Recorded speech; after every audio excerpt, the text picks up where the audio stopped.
The London Top Show is sponsored by खाता book. Business हुआ easy. मैं बाद में दे दूं? देखिए, अब इनका शर्माने का दवा तो कोई है नहीं, लेकिन उधार वापस लाने का फार्मूला है। क्या? कैसे? खाता बुक डाउनलोड करिए, ये उधारी का रिमाइंडर भेजे और उधारी वापस लाए फटाफट। माथुर के पैसे आ गए। खाता बुक, बिजनेस हुआ इजी।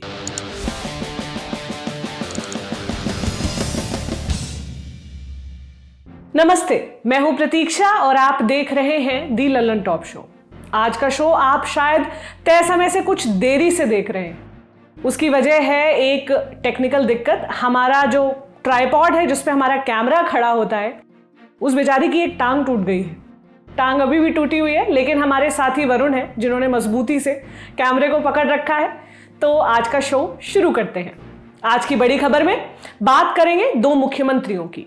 एक जो लगातार हो रही राजनीतिक हत्याओं के चलते चर्चा से बाहर नहीं जा रही, और दूसरे जिनके खिलाफ उन्हीं के राज्य की हाई कोर्ट ने भ्रष्टाचार का मामला दर्ज करने का आदेश दे दिया। अभी राहत मिल गई है, लेकिन मामले पर ध्यान जाना लाजमी है। ये काम होगा, लेकिन पहले देखिए ये वीडियो।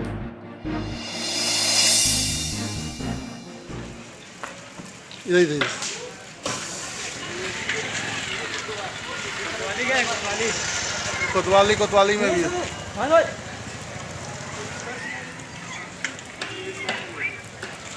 ये जलती गाड़ियां पुलिस की हैं। जगह का नाम बिहार का मुंगेर शहर।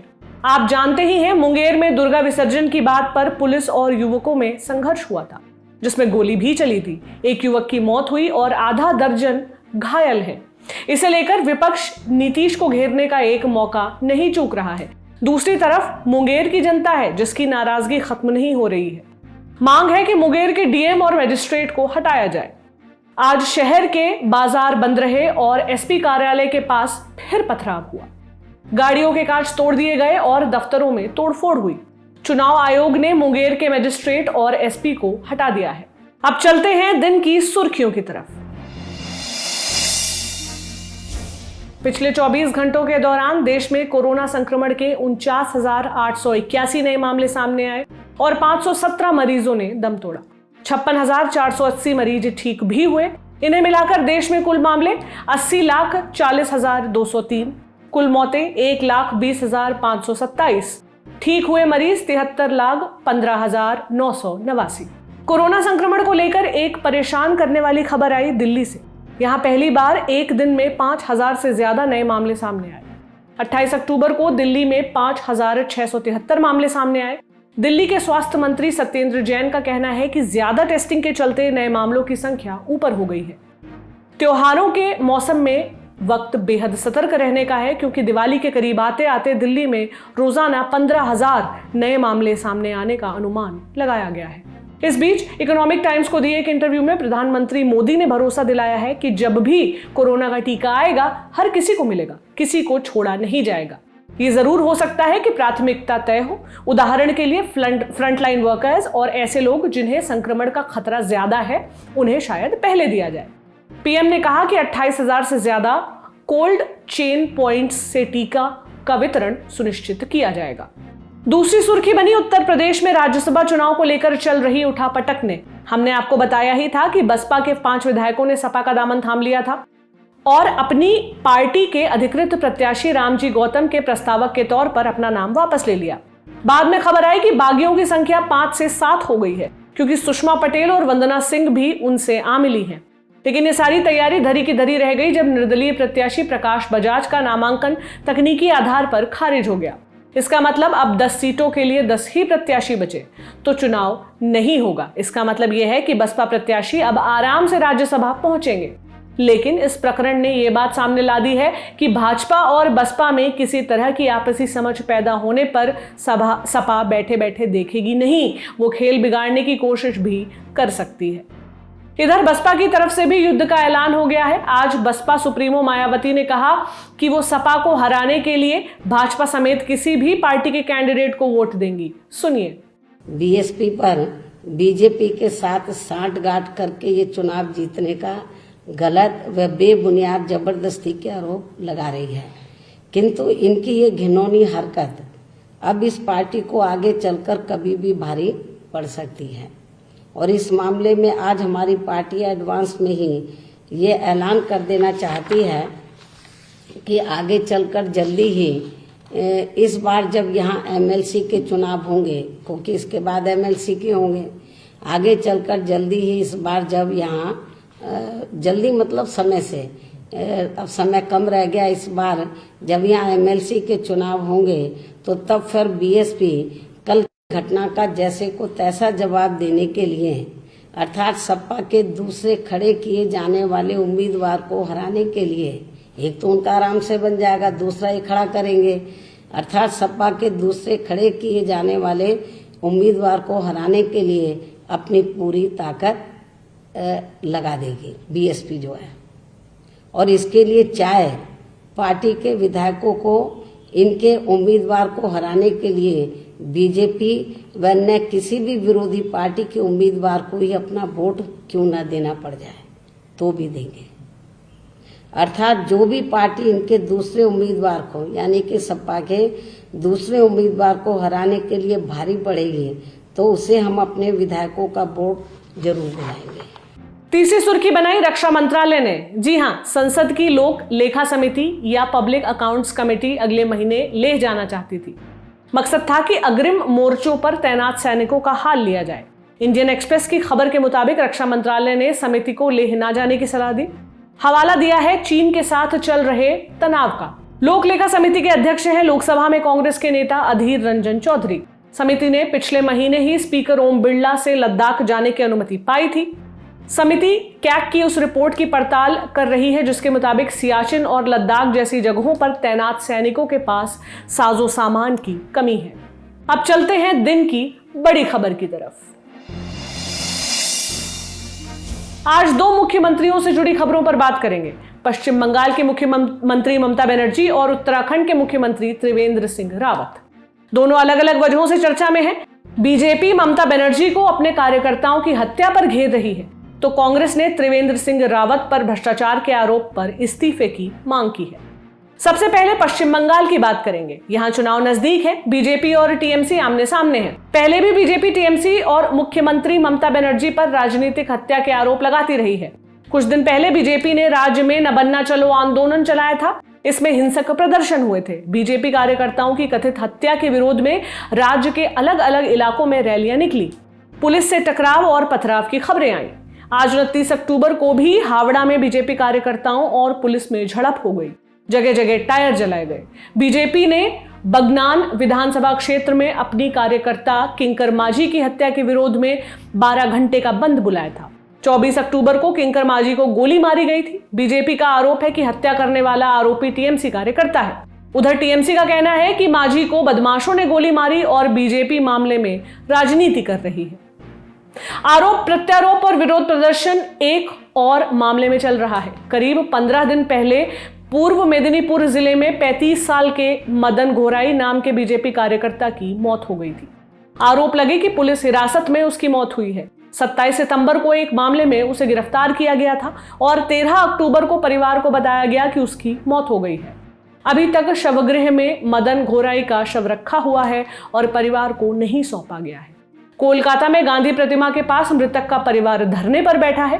परिवार और बीजेपी कार्यकर्ता मृतक का दोबारा पोस्टमार्टम करने की मांग कर रहे हैं। मदन घोराई के पिता ने आरोप लगाते हुए कहा, शाम को पुलिस उसे लेकर गई और उसे पीटा। हम इससे ज्यादा नहीं जानते। हमें यह भी नहीं पता कि उसकी गलती क्या थी। वो शाम को 5 साढ़े 5 बजे बाजार गया था जब पुलिस ने उसे पकड़ा और पीट कर मार डाला। पश्चिम बंगाल महिला मोर्चा के अध्यक्ष अग्निमित्रा पॉल ने कहा, मदन घोराई बूथ स्तर का कार्यकर्ता था। 27 सितंबर को एक स्वस्थ आदमी को ले जाया जाता है और अचानक क्या होता है कि 13 अक्टूबर को उसकी मौत हो जाती है। उन्होंने कहा, पहले पोस्टमार्टम के बाद शव परिवार को दिया गया, लेकिन 16 अक्टूबर को मदन घोराई के भाई स्वपन घोराई कोर्ट गए और दूसरे पोस्टमार्टम की इजाजत ली। राज्य सरकार कोर्ट के इस फैसले को चुनौती दे रही है। 16 दिन हो गए, मदन घोराई का शव आरजी कर अस्पताल में रखा है। कुछ दिनों बाद पोस्टमार्टम करने का कोई मतलब नहीं होगा। प्रदेश भाजपा महासचिव सत्यांशु बसु ने कहा कि ममता बनर्जी कोर्ट की बात भी नहीं मान रही। कोर्ट ने आदेश दिया है। पश्चिम बंगाल अकेला राज्य है जहां कोर्ट के आदेश नहीं माने जाते और पुलिस टीएमसी की गुलाम है। मृतक की पत्नी अल्पना गोराई मामले में सीबीआई जांच की मांग कर रही हैं। इससे पहले सीबीआई जांच की मांग के साथ एक प्रतिनिधिमंडल राज्यपाल जगदीप धनखड़ से मिला था। इस प्रतिनिधिमंडल में मृतक के भाई स्वपन गोराई, प्रदेश भाजपा महासचिव और सांसद लॉकेट चैटर्जी, प्रदेश भाजपा अध्यक्ष अर्जुन सिंह भी शामिल थे। सवाल है कि मदन गोराई की गिरफ्तारी क्यों हुई। आरोप है कि जुलाई 2020 में मदन गोराई के भतीजे ने 17 साल की एक लड़की का अपहरण किया था। इसे लेकर लड़की के पिता ने एफआईआर दर्ज करवाई। पुलिस जब भतीजे को नहीं पकड़ पाई तो मदन गोराई को गिरफ्तार कर लिया गया। बीजेपी नेता सुकुमार सिन्हा ने कहा, एफआईआर में मदन गोराई का नाम नहीं था, उसका अपने भाई से कोई संबंध नहीं है, राजनीतिक फायदे के लिए उसे पुलिस ने गिरफ्तार किया। उधर तृणमूल कांग्रेस ने मृतक के परिवार और बीजेपी के आरोपों से इनकार किया है। टीएमसी नेता तापस मांझी ने कहा, 21 जुलाई 2020 को 17 साल की लड़की का अपहरण हुआ। 24 जुलाई को लड़की के पिता ने एफआईआर दर्ज कराई। टीएमसी कभी शव पर राजनीति नहीं करती। उन्होंने कहा, गिरफ्तार किए गए शख्स को जेल में रखा गया, लेकिन वो बीमार पड़ गया। पुलिस ने उसे कोलकाता रेफर किया, जहां उसकी मौत हो गई। जब उसकी गिरफ्तारी हुई तब बीजेपी ने टीएमसी पर आरोप नहीं लगाए, लेकिन उसकी मौत के बाद उन्होंने राजनीति शुरू कर दी। पुलिस कानून के हिसाब से काम कर रही है। पुलिस ने 2 महीने दिए, उसके बाद गिरफ्तारी हुई। हमें कानून पर विश्वास करना होगा। इधर प्रदेश में कानून व्यवस्था की स्थिति और दूसरे मुद्दों पर आज पश्चिम बंगाल के राज्यपाल जगदीप धनखड़ गृह मंत्री अमित शाह से मिले। धनखड़ ने कहा, मैं सोच भी नहीं सकता था कि वरिष्ठ आईएएस आईपीएस अधिकारियों की तरफ से पद का दुरुपयोग होगा। राज्य में एक सुरक्षा सलाहकार है जो कि रिटायर्ड डीजीपी है। वो क्या करते हैं? क्या वो राजनीतिक काम करने के लिए हैं? आज पश्चिम बंगाल में क्या हो रहा है? लोग गिरफ्तार किए जा रहे हैं, अवैध बम बनाने की फैक्ट्री है और हर कार्यक्रम में बम है। वो लोग क्या कर रहे हैं? पश्चिम बंगाल के राज्यपाल और मुख्यमंत्री ममता बनर्जी के बीच की उठापटक किसी से छिपी नहीं है। अब हम आते हैं उत्तराखंड पे। उत्तराखंड के मुख्यमंत्री त्रिवेंद्र सिंह रावत पर भ्रष्टाचार और रिश्वतखोरी के आरोप लगे हैं, लेकिन आज 29 अक्टूबर को उन्हें सुप्रीम कोर्ट से राहत मिल गई। 27 अक्टूबर को नैनीताल हाईकोर्ट ने इस मामले में सीबीआई जांच का आदेश दिया था, जिस पर आज सुप्रीम कोर्ट ने रोक लगा दी। रावत की तरफ से पेश हुए अटॉर्नी जनरल के वेणुगोपाल ने सुप्रीम कोर्ट से कहा कि त्रिवेंद्र सिंह रावत का पक्ष सुने बिना सीबीआई जांच का आदेश दिया गया। जस्टिस अशोक भूषण की अध्यक्षता वाली 3 जजों की बेंच ने कहा, हाईकोर्ट का फैसला चौंकाने वाला है। क्या ऐसा फैसला दिया जाता है जहां ना तो जांच की मांग की गई हो, ना ही राज्य या पार्टी को पक्ष बनाया गया हो। सुप्रीम कोर्ट ने सीबीआई और त्रिवेंद्र रावत पर आरोप लगाने वाले दूसरे पक्ष से 4 हफ्तों में जवाब दाखिल करने को कहा है। अब आपको ये पूरा मामला बताते हैं। उत्तराखंड में एक स्थानीय न्यूज चैनल के मालिक और पत्रकार उमेश कुमार शर्मा ने आरोप लगाया है कि साल 2016 में त्रिवेंद्र रावत ने अप्रत्यक्ष तरीके से झारखंड में 25 लाख रुपए की घूस ली। तब रावत उत्तराखंड बीजेपी प्रदेश अध्यक्ष और झारखंड में बीजेपी प्रभारी थे।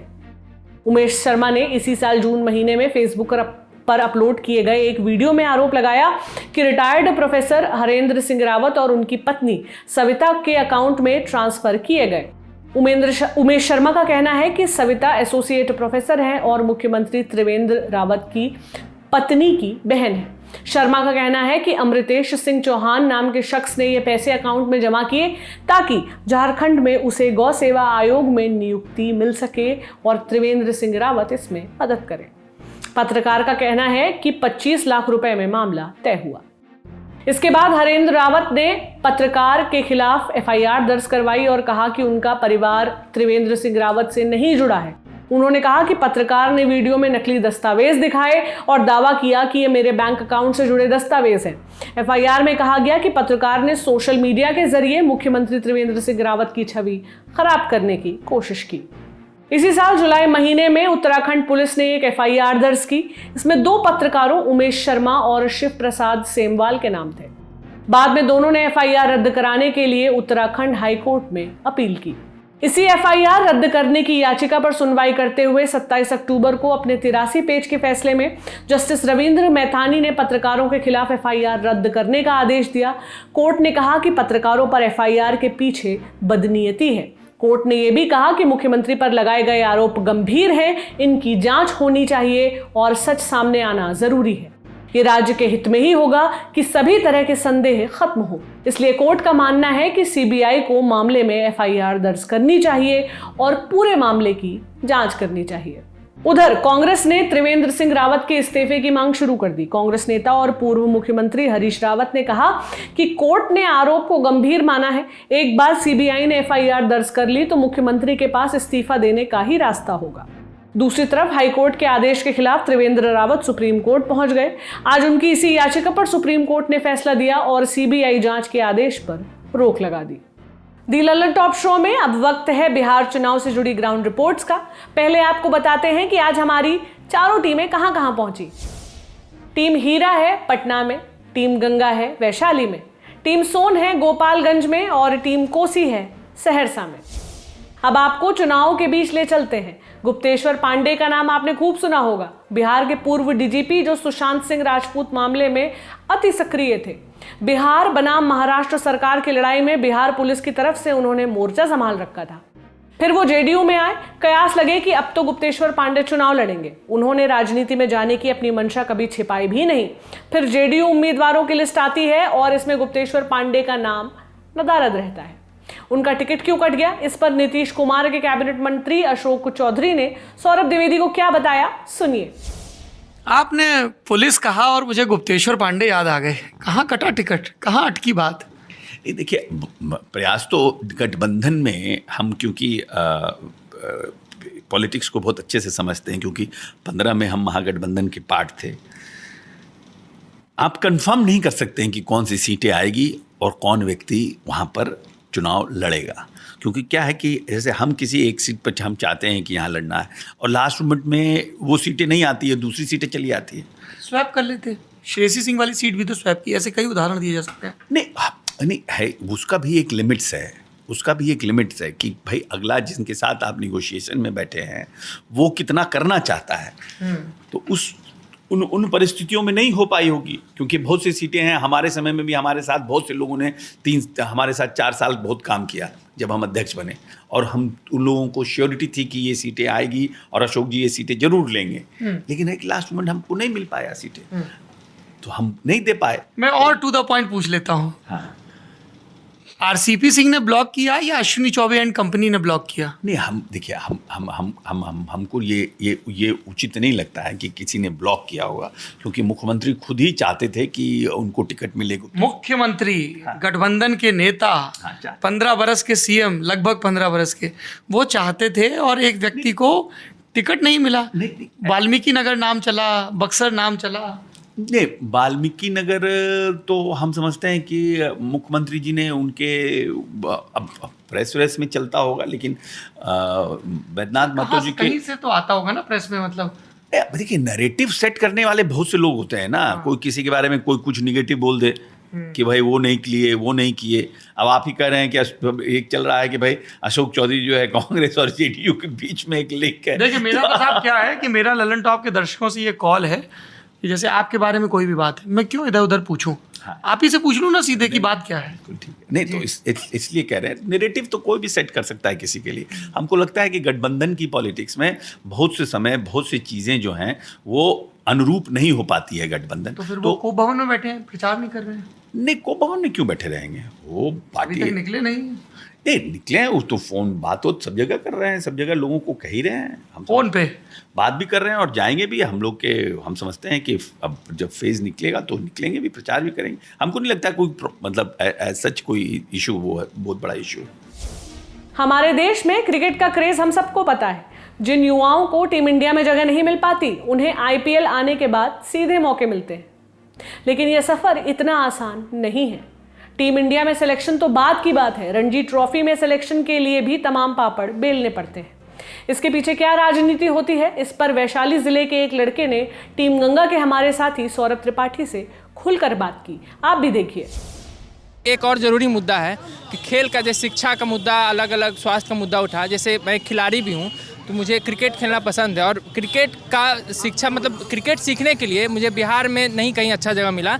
मैं दिल्ली में द्वारका में एक एकेडमी है, उसमें क्रिकेट खेल रहा हूँ, और यहाँ पे इतनी अच्छी व्यवस्था नहीं है कि क्रिकेट खेल सकूँ। और साथ में अगर आप अच्छा खेलते भी हैं तो इतना चाचा भतीजा और भाई है कि सब उनका ही सिलेक्शन होता है। एक फ़ोन आता है, आप कितना भी अच्छा खेलिए, उसके बाद मान लीजिए अभी कितने साल बाद रणजी का टीम बना है बिहार का, उसमें भी इतना ज़्यादा पॉलिटिक्स है सर, इतना ज़्यादा पॉलिटिक्स है। दावेदारी थी उसमें? उसमें थी सर। यहाँ पे SGFI या अलग अलग डिस्ट्रिक्ट के लिए होता है, ट्रायल हो रहा है, कुछ बच्चे ट्रायल में है भी नहीं, उनका लिस्ट में नाम आ जाता है अचानक से। जो ट्रायल दिए हैं उस टाइम लिस्ट में नाम है, अगले दिन पेपर में नाम वहाँ से गायब हो जाता है। आपके साथ क्या हुआ?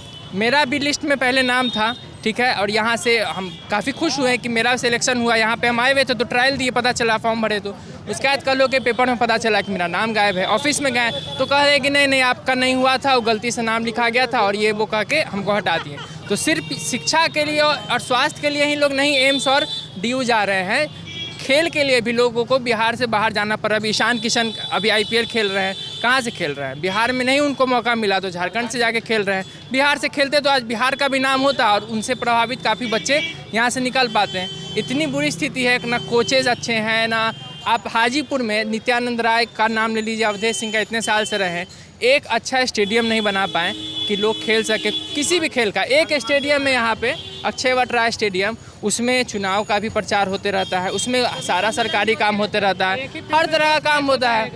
उसमें ऐसा कोई व्यवस्था नहीं है कि खिलाड़ी खेल सके किसी भी खेल का। कोई भी आप खेल का नाम लीजिए, व्यवस्था वही है। उस खेल के जगह को उस सरकारी चुनावी तरह से पूरी तरीके से बना दिया गया है। उसमें इतनी कुव्यवस्था है कि एक बच्चा यहाँ से, इतना तो तय मैं लिख के दे सकता हूँ, खेल के क्षेत्र में हाजीपुर से या बिहार से बच्चा आगे नहीं जा सकता है, उसको दूसरे डिस्ट्रिक्ट में पलायन करना पड़ेगा, खेल के लिए भी, शिक्षा के लिए भी, स्वास्थ्य के लिए भी। क्रिकेट में करियर बनाने का सपना देखने वाले तमाम युवाओं में लाख प्रतिभा हो, लेकिन सिस्टम की ऐसी मार उन्हें सही जगह पहुंचने नहीं देती। युवाओं की बात आती है तो आजकल बेरोजगारी का मुद्दा भी आ ही जाता है और टीम कोसी की अगली ग्राउंड रिपोर्ट भी इसी से जुड़ी है। बिहार में नौकरियों के वादे हवा में तैर रहे हैं। पिछले दिनों प्रधानमंत्री मोदी के जन्मदिन पर राष्ट्रीय बेरोजगार दिवस ने सोशल मीडिया पर जगह बनाई। तमाम तरह के हैशटैग्स ट्रेंड हुए। बीजेपी और PM मोदी के YouTube चैनल पर वीडियो डिसलाइक किए जाने लगे। ये सब इसलिए हुआ कि बेरोजगारी का मुद्दा सत्ताधारियों के कान तक पहुंचे। वीडियो डिसलाइक वाली इस मुहिम पर बेरोजगार युवाओं ने हमारी साथी स्वाति को क्या बताया, देखिए। आप लोग यहाँ बोल रहे हैं ना, कई सारे बीते कुछ समय से, जैसे प्रधानमंत्री मोदी का बर्थडे था, उस दिन भी कई लोगों ने, युवाओं ने एकदम राष्ट्रीय बेरोजगार दिवस ट्विटर पे ट्रेंड करा दिया है ना। कई लोगों ने, युवाओं ने, ऐसा सुनने में आया कि जाके वीडियोस पे, बीजेपी के नेताओं के वीडियोस पे जाके डिसलाइक करना शुरू किया। तो कई जगह लाइक और डिसलाइक के ऑप्शन भी बंद कर दिए गए। आप में से भी कोई उस मुहिम में शामिल था? नहीं, बिल्कुल। ये हम तो ललन टॉप का वीडियो भी देखे थे। ललन टॉप का वीडियो हम खुद उस YouTube चैनल को सब्सक्राइब किए हुए हैं और बराबर हम देखते रहते हैं। लगभग हम हमेशा उसको, इस टाइप का जो न्यूज आता है उस चीज को, ये इर्रेलेवेंट हरकत है, इसको करने से कोई फायदा नहीं होगा। हम अपना गुस्सा लाइक डिसलाइक के बटन पर निकालेंगे, क्या होगा? कुछ नहीं होगा। मेरा बातें ना सुनता है। अरे लाइक डिसलाइक को ये भी तो बात जानते हैं, ललन टॉप पे ये भी दिया हुआ था कि उस लाइक और डिसलाइक के ऑप्शन को बंद कर दिया गया था। उसमें टाइम जो मन की बात आया था, कितना ज्यादा डिसलाइक किया गया था। कुछ समय के बाद उसका बटन, डिसलाइक का भी बटन बंद कर दिया गया था। बताइए। कहना था, कईयों का कहना था कि जब बाहर के लोग कर रहे हैं, ये साजिश है, वो इसलिए जाके प्रायोजित है, जाके कर रहे हैं। कोई नहीं कर रहे हैं, ये बिल्कुल बीजेपी के द्वारा किया जाता है। सबसे ज्यादा इलेक्ट्रॉनिक मीडिया का वही यूज करते हैं शुरू से लेकर। तो बीजेपी के ही वीडियो पे तो हो रहा था ना, तो बीजेपी खुद क्यों करे? कोई दूसरा नहीं करता है, कोई दूसरा नहीं करता है। बीजेपी के जेन्युइन लोग होते हैं, जेन्युइन लोग डिसलाइक, लाइक और डिसलाइक जो है, कोई वो फर्जी नहीं था, वो जेन्युइन था। लाइक और डिसलाइक बिल्कुल जेन्युइन था। मन की बात कीजिएगा, मन की बात प्रधानमंत्री बहुत ही सुने, हम लोग बहुत सुने हैं, लेकिन अब सुनने वाले नहीं। हम लोग जितना युवा है ना, मोदी फैक्टर है क्या बिहार में? नहीं, मोदी की रैलियां चल रही बर्बादी नहीं होना चाहिए, लेकिन लोग मोदी को वोट देंगे, स्थानीय मुद्दा को वोट देंगे नहीं देंगे। देखिए मेरा, यानी मोदी फैक्टर है बिहार में? यहाँ कुछ नहीं है, यहाँ अज्ञानता है। हम एक चीज इस पे एक उदाहरण देना चाहेंगे, जैसे अभी बेरोजगारी बढ़ रहा है, महंगाई बढ़ रहा है।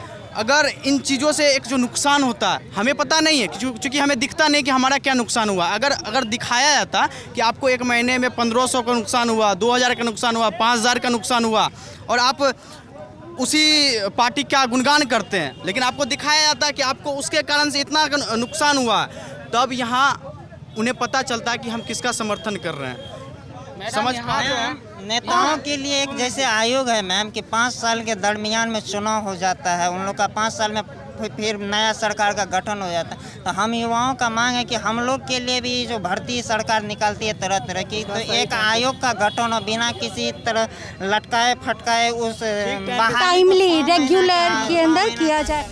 आखिरी रिपोर्ट टीम सोन के हवाले से है। भाकपा माले बिहार में महागठबंधन में शामिल है। पार्टी के महासचिव दीपांकर भट्टाचार्य ने सिद्धांत मोहन से बात की, कम्युनिस्ट पार्टियों में सर्वहारा की बात की, दलितों के प्रतिनिधित्व और जमीन सुधार जैसे विषयों पर चर्चा हुई। सुनिए बातचीत का ये हिस्सा। सबसे पहले बात तो यही है कि कम्युनिस्ट पार्टियां जो हैं वो सर्वहारा की बात करती हैं, ठीक है, कि दलितों को, पिछड़ों को, मजदूरों को, किसानों को उनका हक दिलवाना है। लेकिन जब रिप्रेजेंटेशन की बात आती है, उनके चेहरे दिखने की बात आती है, तो मतलब आपकी पार्टी के संस्थापक विनोद मिश्र और उसके उनके बाद आ जाने के बाद आप जनरल सेक्रेटरी बनते हैं, जो सो कॉल्ड उसी लैंडलॉर्ड क्लास से आते हैं जिसके खिलाफ आप लड़ रहे हैं। मैं बता दूं अपने, मेरे पिताजी रेलवे में ग्रुप सी के एम्प्लॉय रहे हैं, ऐसे रिटायर किए हैं। किसी लैंडलॉर्ड क्लास में कभी थोड़ी सी भी ज़मीन नहीं है, कहीं भी नहीं है। तो मेरे पिताजी एक रेलवे के कर्मचारी थे और मैं रेलवे परिवार से आता हूँ, किसी लैंडलॉर्ड क्लास से आता ही नहीं हूँ। अच्छा, और फिर रिप्रेजेंटेशन की बात है, दलित कहाँ है इस पार्टी में आपके यहाँ? मतलब कहाँ है आप देख लीजिए, हमारे पार्टी के हर लेवल पे, हमारी सेंट्रल कमेटी में आप देख लीजिए, हर लेवल पर आप देख लीजिए, पार्टी में दलित नेता हो या तमाम बिरादरी से लोग हैं, इसमें कोई बात ही नहीं है। दीपांकर जी, आप लैंड रिफॉर्म की बात करते हैं ना, लैंड रिफॉर्म की बहुत सारी आपकी डिबेट्स हैं, बहुत सारे पेपर्स वगैरह हैं, पर्चे हैं, लेख हैं। यहाँ पे सवाल उठता है कि जिस राज्य का जनसंख्या घनत्व बिहार जैसा है, 1200 से 1300 पर स्क्वायर किलोमीटर लोग हैं, सबके पास ज़मीनें कम हैं, जनसंख्या घनत्व ज़्यादा है और ज़मीनें कम हैं, ऐसे में आप बिहार में चुनाव लड़ रहे हैं, तो क्या किसकी ज़मीनें छीन कर गरीबों को दी जाएंगी और कैसे लागू कैसे होगा? ये सवाल हमारा है ही नहीं, सवाल है नीतीश जी जब 2005 में अंत में मुख्यमंत्री बने, उन्होंने खुद बिहार में भूमि सुधार के लिए एक आयोग गठित किया था। उस आयोग की एक रिपोर्ट है, जिस रिपोर्ट को नीतीश जी ने डंप कर दिया, और उस रिपोर्ट में उस आयोग का ये फाइंडिंग था कि बिहार में करीब 20-21 लाख एकड़ ज़मीन है बांटने लायक, सीलिंग से फाजिल, चाहे वो लिटिगेशन में फंसी हुई ज़मीन हो, भूदान की ज़मीन है, गैर मजरूआ ज़मीन है, तो इस ज़मीन को गरीबों के बीच में अगर बांट दिया जाए तो 1 एकड़ ज़मीन बिहार के तमाम भूमिहीन को मिल सकती है। ये 2007 की रिपोर्ट है, ठीक है? इसलिए ये एक तरह से तो बहुत वाइडली एक्सेप्टेड फिगर्स हैं, अध्ययन है। अब सरकार ने इसको किया नहीं, लागू नहीं किया, हम इसके लिए लड़ रहे हैं। बिहार में भूमि सुधार सरकारी पहल पर बिल्कुल लागू नहीं हुआ। बिहार में पहले चरण की वोटिंग 28 अक्टूबर को हो चुकी है। 3 नवंबर को दूसरे चरण का मतदान होगा और तीसरा चरण 7 नवंबर को है। 10 नवंबर को नतीजे आएंगे। तब तक दी ललन टॉप चुनाव यात्रा से यूं ही जुड़े रहिए। ग्राउंड रिपोर्ट्स पर आपकी प्रतिक्रियाएं लगातार हमें मिल रही हैं, ये प्यार आप बनाए रखिए। अब आपको बताते हैं कल 30 अक्टूबर को हमारी चारों टीमें कहां मिलेंगी। टीम हीरा होगी गोपालगंज में, टीम गंगा मुजफ्फरपुर में, टीम सोन होगी चंपारण में और टीम कोसी होगी सहरसा में। दी ललन टॉप शो में आज के लिए इतना ही। हमें उम्मीद है आज हुई देरी के लिए आप हमें माफ कर देंगे। शुक्रिया। घुटना, कंधा या कमर, चाहे जैसा हो दर्द, डॉक्टर ऑर्थो आपको देता है दर्द से पूरी आजादी, एक भरपूर जिंदगी।